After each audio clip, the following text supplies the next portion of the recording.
Well, first of all, you have to have a compassion for people, and you have to be okay with dealing with all types of people, all walks of life. Culture competency is big, compassion is big. So when COVID hit, we got away from compassion, and do know that it is hard work. It it is not a glorified job. It is hard work. You truly have to care about somebody, and when you go in there, you treat those patients like they're your family members.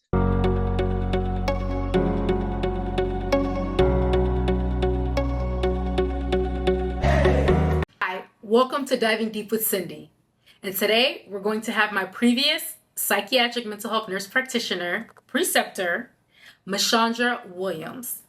Meshandra Williams is dual certified in family nurse practitioner and psychiatric mental health nurse practitioner as well.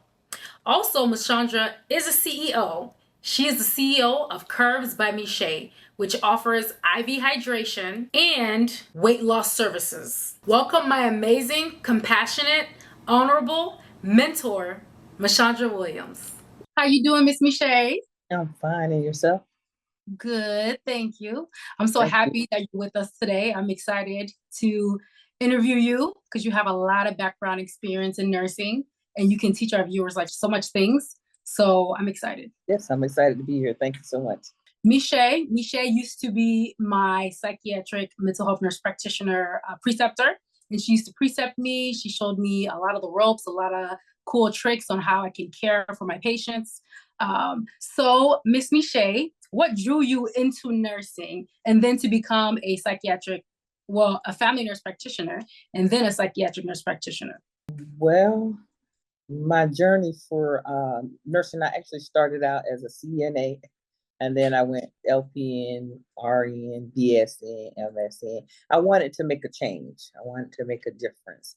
And as far as my psych journey, I have always dealt with psych, having a step brother with schizophrenia, a sister with bipolar. And during my rotation for my FNP program, a lot of the providers that I work with, they kept suggesting you would be good in psych, you would be good in psych. And so I ended up just following my dream, just psych. And that's how I landed in psych. Awesome. And they were right, because I've seen you at work and you're amazing. You know, all your patients love you. And I just learned so much, the do's and the don'ts. So they were right. What are the steps for someone who wants to go into this field of nursing? I am a psychiatric mental health nurse practitioner, of course, as well. You know, you are my preceptor. What can you teach the new generation who wants to become a nurse, RN, and then become a psychiatric mental health nurse practitioner? What are the steps they can take? Like if they looked up some things, but you know, sometimes you can miss, especially our young generation, they can miss certain things to really get in there. So what can you tell them about the steps? Well, I think they should start with the CNA so that they can learn the bedside manners and to actually learn how to take care of patients. And usually with the CNA, you will learn to deal with all different types of behavior because you're going to be dealing with the elderly populations, and you'll be learning dementia. You'll just really fine tune your bedside manners. And then I recommend LPN because it teaches you the foundation of nursing. Some students, they like to go from CNA to RN, but I think when you skip that LPN step, you skip a component of nursing, which to me is LPN is the foundation of nursing. So I highly recommend LPN and then the transition to RN, BSN, and then FNP or PMHNP, whichever one they choose to go to. I agree with that because you even get even more experience.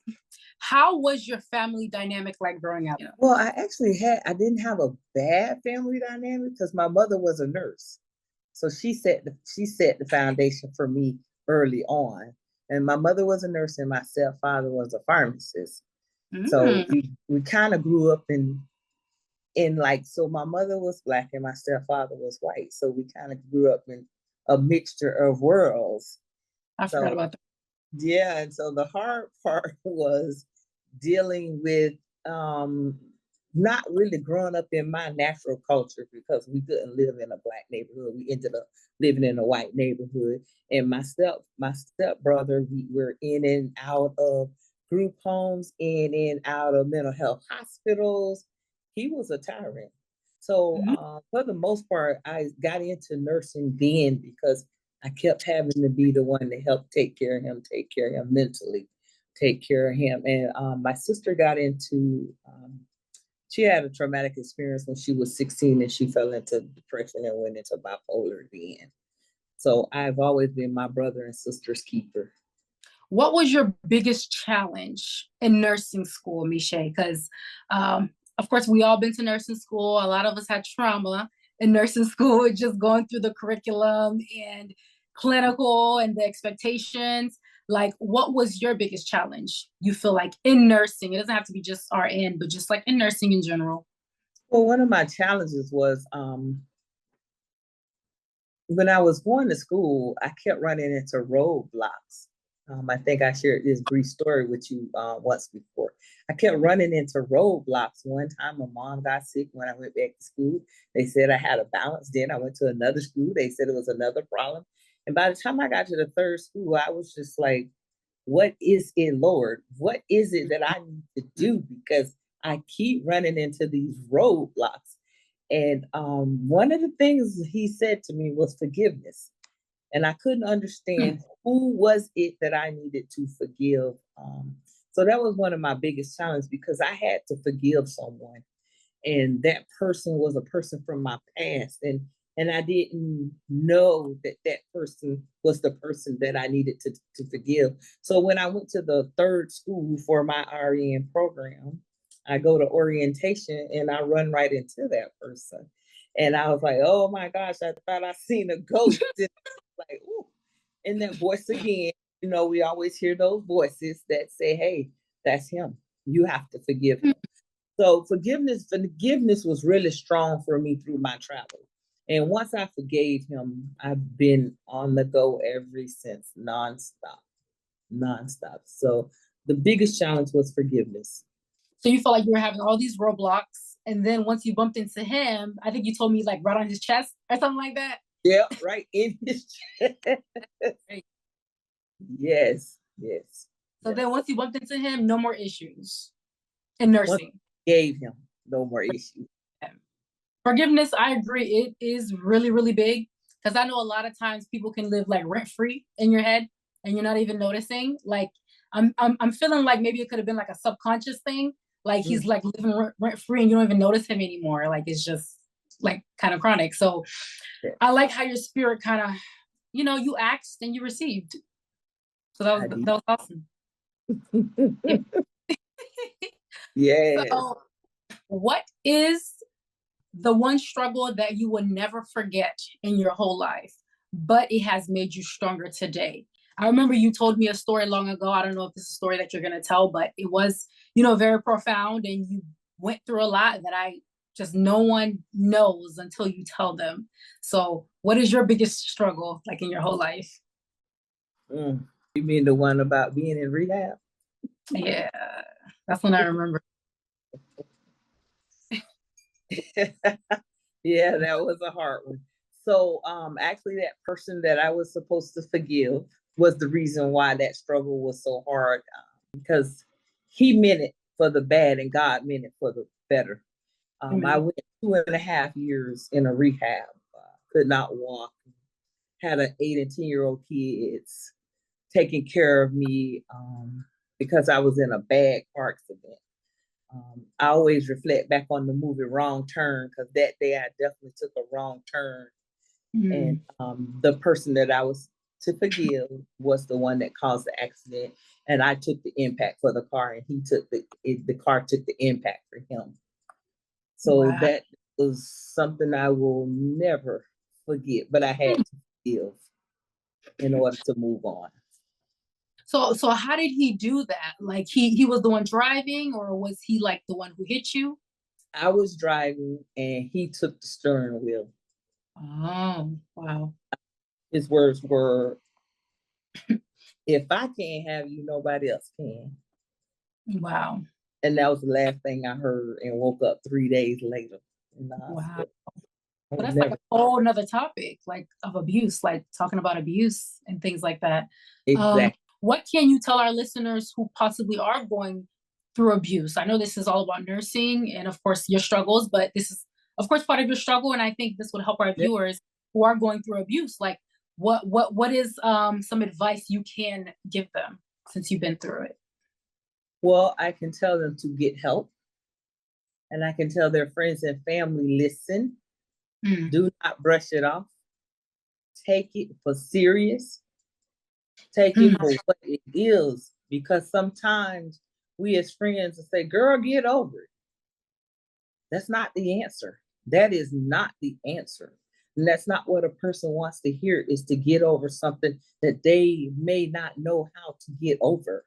mhm. So get help. Take your friend's word for what it is and try to help.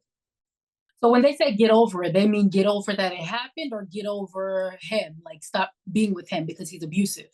Sometimes when people go, and as you know, people say, girl, I'm going through this, or he doing this again, or he doing that. So sometimes friends will say, girl, get over it. Don't he pay your bills? Don't Mm. he do this? Isn't he a good person? Doesn't he come home at night? Get Wow, get away from those excuses, that's because it true. still does not make it right. And no, It, you can't get over mental abuse, verbal abuse, sexual abuse, physical abuse. You can't just get over it, no matter what that person's doing for you.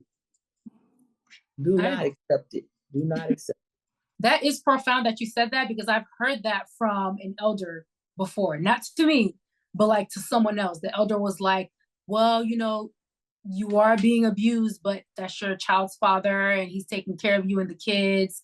And it's almost like they were saying that she couldn't do better or something. Right. It does happen, and I think it's still going on today, because in my generation we were taught to, there's an old saying, people, they laugh about it because it was aired on The Color Purple, you better not tell anyone but you and God.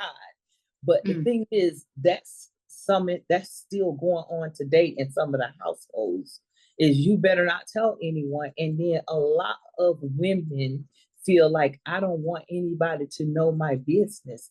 Please let them know your business. Get amen. help. Do Amen. not tackle this by yourself. Mm, Get help. Get help. I like that. Okay. Michelle, what keeps you continuing to stay in nursing? Because I know, of course, we had that nursing shortage. Well, we still have this nursing shortage that is plaguing nursing, and it's just getting worse, especially after the pandemic. What keeps you to continue to keep doing what you do? And what do you like the most about nursing?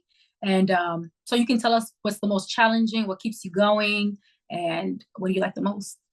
Okay, so I'm going to go back to that statement that I said, not wanting anyone in my business. So that's a challenge, because a lot of people do not come out and say, "Hey, I'm depressed," or "I need help." That is a challenge among men and women, any race, men and women. That is a challenge. But my drive that keeps me going is my compassion for helping people, because I know where I've been and what I've been through, and I know it's hard. So I love to help people come up out of the depression, come up out of the poverty, or come up and just make a change. One of the things I recommend, though, for the shortage is now a lot of the hospitals are opening their doors to LPNs. Mhm. Whereas before, as you know yourself, they never used to let LPNs work in the hospital, Or- because we have such a huge shortage. They are opening the doors, and they are employing LPNs Hmm. as nurses. So if the RN level is not something that a person can reach at this moment, they can go to a vocational school and become an LPN in less than 11 months. And there Nice. are jobs that are opening up for the LPN. But the struggle is just because I love to help people.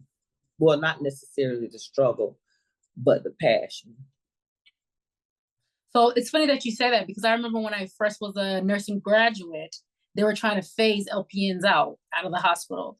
Like you Mhm. had to have a BSN and you had to be RN. They're trying to phase the LPNs out, and they're trying to phase the RNs who had ASN, Associates in Nursing. So that's interesting that you say that, and I'm glad they are, because all nurses can help, from the CNA all the way, you know, from the nurse practitioner. We all matter inside of healthcare. It's funny because that makes me remember how some people would say, "Oh yeah, that's just a nurse," and that's crazy when they say that, because how is just the nurse? I feel like nurses do so much for the hospitals, the nursing homes, just everywhere. They do so much, and nurses are opening up their own business now. I've never seen, like, because I'm in nursing, I do see a lot of nurses try to do their own thing, their own business, just like you have your own business. Like, you don't have to be a doctor to live to your full potential. Like, I hate when they say just nurses, because nurses are just have so much drive. So I'm like, just nurses. What is the most challenging? I don't think you answered that portion. The most challenging in nursing for you? As I was stating, the challenge is getting a person to come out, getting the person to seek help, because as you know, I'm in mental Okay. health. So yes, so in mental health, I can't just go find patients, whereas patients are like, when I was in the ER, patients came to me. Now I'm in mental health. I have to wait until they probably have a crisis and they go to the hospital, and then they come to me that way. Other than that, there's a lot of people that are still in their homes who are suffering, who are afraid to go out and seek help, or ask for advice, because they've probably been turned down so many times.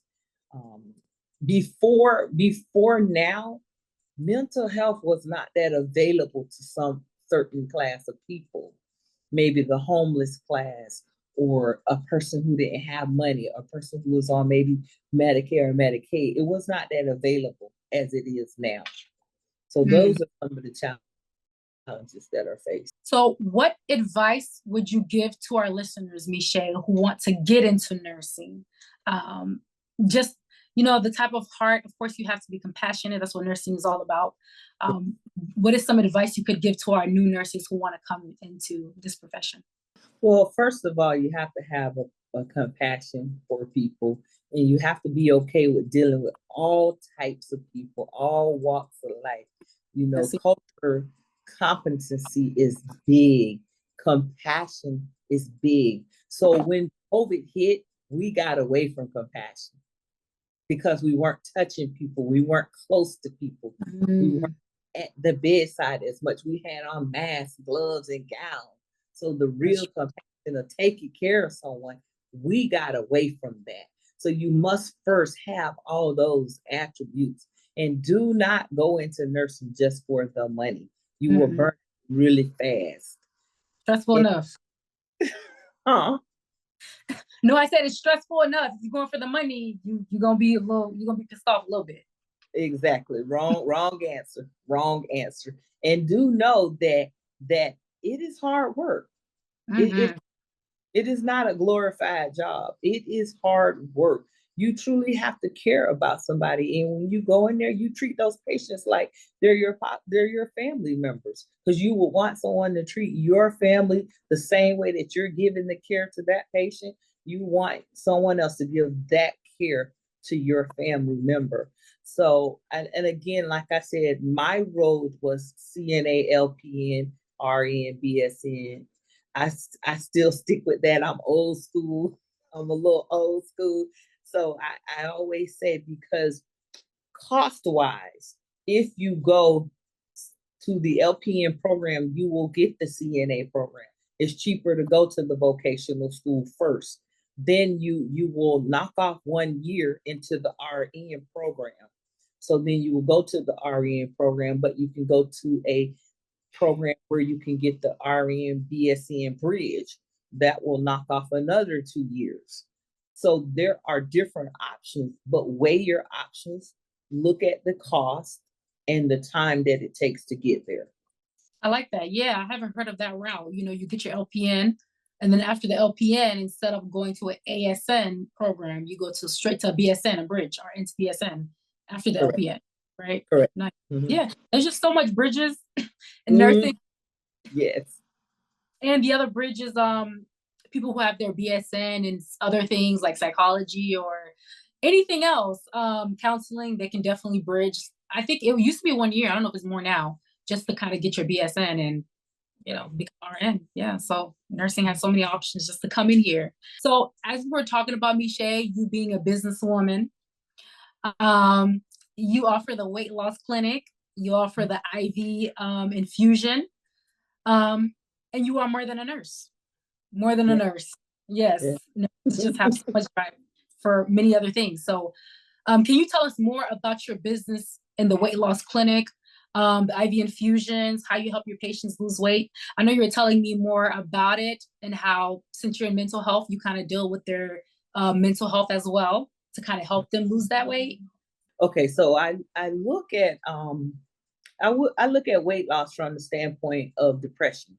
So I use depression first. So I try to see where a person at in their mind first, because I feel like if your mind is right, then your health will follow.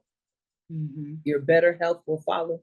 So I try to talk to them, find out where they are, make sure that their mindset is ready, because if it's not ready, I will not take that person, because they will be failure. So instead of having negative reviews, I want positive reviews. Amen. So when they come in and I contour their body, I let them know then you can leave all your problems right here on the table, right here on the table.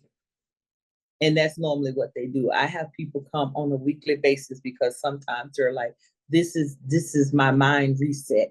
This is my release. This is the only time I get to lay down and take a nap, or different statements like that. We use the IV hydration for patients who are, say, post COVID, or who are dehydrated and do not want to go to the walk-in clinic, or do not want to go to the hospital. It's a higher cost. It's just easier to just walk in with me, get an IV, get rehydrated within 30 minutes to an hour, um, to help improve concentration, and decrease anxiety. Just give them an overall boost, because it has B12 and it helps improve their energy. And a lot of times people who have COVID, they have brain fog post COVID. I know you're probably familiar with hearing a lot of patients talk about residual from COVID. So we offer all those different things to the patient, but my most important thing is mental health to improve better health. Amen. So Yes. one thing that you did tell me, Miche, that I did like, how you were saying that with your patients in the weight loss clinic, you kind of tell them to stick with the mindset, like, I will do this. Not that I'm gonna try. I'm not gonna try to lose weight. I'm not gonna try to get fit, but I will get fit. So I like when you told me that. And I know a lot of our viewers could benefit from hearing that. My statement, my motto. Yeah, your motto. I like your motto. When I try, I fail. When I do, I succeed. Amen. Mm-hmm. I agree with that. So, Miche, how is it being a psychiatric nurse practitioner, owning a clinic, weight loss clinic, IV hydration, and I know your daughter has a business as well, a clothing business. So I know she's busy. So I know you have to be grandma, in our day and age, you know, the kids like to give grandkids to grandma so they can kind of take care of business, but you're doing it all. You're a nurse, you got your own business, and your grandma. Like, how do you do it all? I'm like, I'm trying to figure out how you sleep. That's what I need to know. I get that question oftentimes. So I call it workplace balance. So the biggest thing is you have to, do you remember me telling you, you have to establish boundaries in everything that you do? So I have boundaries. So like at the clinic, I have certain days of the week that I work there at Brandon Psychiatric Group. I have certain days a week that I work there. I have certain days that I do telehealth. I have certain days that I work in my own weight loss clinic and I have certain hours. So I had to establish boundaries so that I would be able to spend time with family on the weekend after 5 o'clock. So, and then I still get a chance to go to bed at 10 or 11. Crazy. So That's hard to believe. Huh? I said that's just so hard to believe because I be sleeping too late. So I'm like, you doing all that, and I'm trying to, well, not trying. I am, you know, a businesswoman. I have that mindset. And I feel like when you love something, that's when you make the most time. That's when you don't waste your time so much with television, on social media, because you're just in love with what you do. So I can see how you do it all now. Now that I'm thinking about it, because I'm doing a lot of things that I love, I'm seeing that I have time. I'm like, oh wow. Instead of watching television or like being on social media, I'm actually creating my content. I'm actually trying to, you know, find my next interviewee, my guest and stuff, because it's just stuff that I love. So I do see how you have the time now because you're doing what you love. So that makes some sense. Yes. Well, thank you. You're welcome. You're welcome. I figured it out. Ding, ding, ding. What about with the grandkids? Like, oh, I think you said after work you come 5 o'clock. I know we did get out at 5. I get out much later, like 10-hour shifts. I believe you do like 8 hours, 8 hours, 5 days a week now, or you probably less now with Brandon Psychiatric Group. Or 2 you days. still do 2 days a week. Oh, you do 2 days now. Okay. So I'm doing a hybrid model, which is 2 days in office and 2 days at home. So what I do is I cross. When I'm home, I still have the clinic open during those 2 days. And I have an assistant that works in the clinic while I'm doing televisits. I and see. Everything cuts off at 5 o'clock still. At 5. I take off a week for each holiday so that I could go spend with family. Actually, I just came back from Atlanta from being up there. I left Tuesday and I came back for Thanksgiving. And then at the end of the year, I don't know if you remember, at the end of the year, I take off three weeks from everything to be with the family. Do you have any time management tips, Miche? Because like I said, because you love it, you have the time. What are some tips that you do have for time management? Well, I like to tell new entrepreneurs and students, you have to make a plan, keep it simple, and follow it. I like that. And establish boundaries. And one thing I tell other, young entrepreneurs too is make your business your brand. What I mean by when I say that, like you were making a statement about being on social media, you are the social media. So you make your business your brand. You put yourself out there. I don't have time to look at everybody else's social media when I'm trying to create my own brand. Amen. So I agree. Yeah, you are the brand. Make a plan, keep it simple, and follow it. I agree. So why should our future and our current nurses not give up? I know at one point I was thinking about giving up because I was just like, you go home and you're just so exhausted after 12 hours. You know, you're just so exhausted. And then we don't get a lot of thank yous. I feel like, especially in the RN space, we don't get a lot of thank yous from our patients. Some patients will tell you thank you. And some patients will say, where's the doctor? You know, where's the doctor? I want to see the doctor. I feel like we need more like encouragement in the nursing profession, more gratitude, more thank yous, you know, for helping. And a lot of clients, a lot of our patients do know that, but some patients, you know, especially dealing with mental health, that doesn't come as easy. So what would you tell our future and our current RNs so they're not scattering and trying to, you know, like I said, RNs have so much ambition. So they're looking for the next thing they can get into to kind of do RN, maybe like part-time, and then do their own business, which nothing's wrong with that. But we need our nurses. So right, what, yeah. what's some advice you can give to our nurses to kind of stay encouraged and yeah. Well, I like to always say that we're not going to always get a thank you. We will not always get a thank you. But from your standpoint and my standpoint as psychiatric mental health nurse practitioners, you get the biggest reward when you see that person comes in there broken, tore down. And then 6 months later, you see that person walking in there with the job, have their life together in order. That is a big reward than a thank you. It is the deepest reward to see a person from even the bedside. You saw them when they came in the door, and if you've been on that shift or you've been on that case or you've been on that assignment, and you see that person gets up and walk out of the hospital, those are your thank yous. There's gonna be, they always use nurses as an underdog.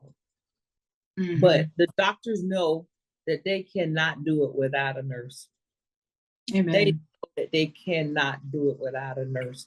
So to me, for new people and to motivate nurses who are still in the field, nursing is so widespread.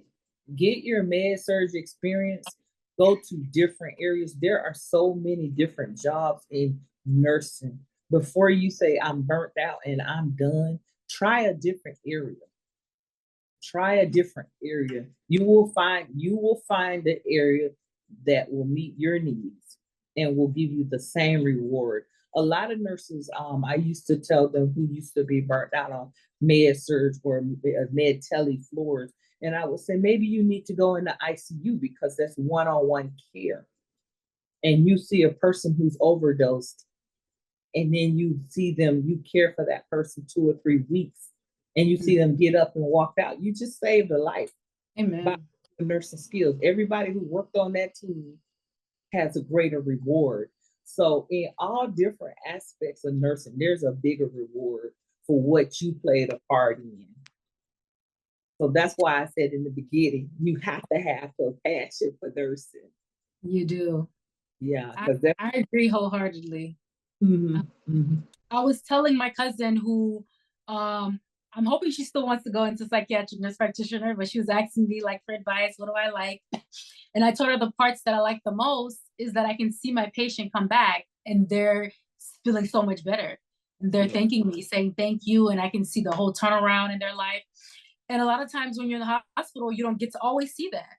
Like you see them get a little better and then they leave, or they may leave when you're off, because you got your 3 days, and then you go home and you come back and they're gone. You're like, where's my patient? I'm glad they're doing better, but sometimes you wish you could have seen that, because that is the reward part. I agree. So Miche, how can our viewers find you? I know you have an Instagram, Facebook. Let us know how we can find you, and I will place your information below so they can find you even faster. So everything is cursedbymiche.com. Facebook is Cursed by Miche. Instagram is Cursed by Miche. LinkedIn is Meshandra Williams. Snapchat is Cursed by Miche. TikTok is Cursed by Miche. So everything is under the umbrella Cursed by Miche. And I actually found you on LinkedIn. I forgot about the LinkedIn. You did. I did. And I'm so happy that you accepted my request to be my psychiatric nurse practitioner. I actually had a preceptor before you that was supposed to precept me, but he ended up saying that he can't precept me anymore. God is so good, because the other guy was going to charge me, and now I come to you, and you did it free of charge. I ended up starting a business with you, the Drink to Shrink. So that was experience, and like we're still connected. So that's why I tell people, you may have struggles in your life, but as long as you trust God, that's why I just have so much faith, because God has it under control. So just had to tell that story real quick, because you're a blessing in my life. So thank you. Thank you. Yes, thank you. And you're a blessing to me. Oh, thank you. So, do you still precept? Yes. Yes, I do. I'm actually an adjunct for Walden University, Nova University, and it's called Wilkes University. So I am a adjunct preceptor for those 3 different schools. Mm. So what if a student comes from another school, like I came from Maryville University? Will you still accept them, or do you have like contracts now that you can't, or do you still accept other schools, students from other schools? Of other schools. You do? Yes, I still accept other schools. So they did not have me sign a contract to where I couldn't precept for other schools. Awesome. Mm-hmm. Well, thank you so much, Michelle, for your time. It was a You're blessing welcome. here with me. And I know you're gonna change even more lives, with the weight loss program and in mental health. We just have a prominent role in the profession that we're in. So thank you for gracing us with your presence. And you. Thank you.